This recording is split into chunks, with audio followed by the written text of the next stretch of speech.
Petra eo yes Breizh? Anveout a rit surwar yes Cymru, yes Scotland, yes Kerneo.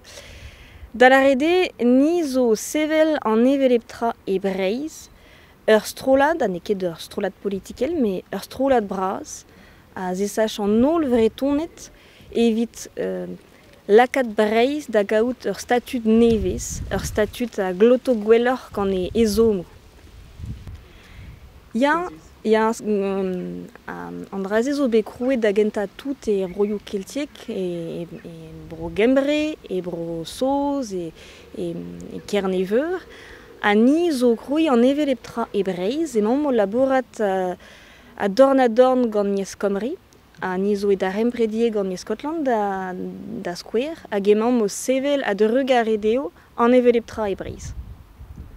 Petra eo an devolution? Ar pezh ave gret devolution e saozneg pe devolution e galek, a zo un dra da la rede lakat Breizh war un en neve, toulan un en neve evit rei Breizh ur statut neve, ur statut gwelloc'h evit e ezommoù, ur statut a roio da Breizh, galout an edo ket betek bremañ, a rei ar pezh a fel da vretonet kaout evit bezan emren an posup.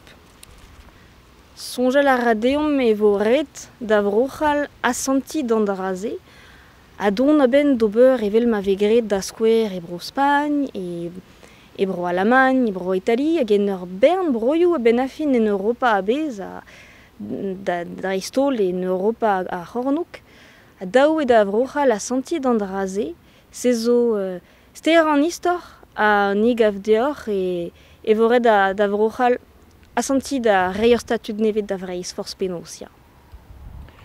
Petra?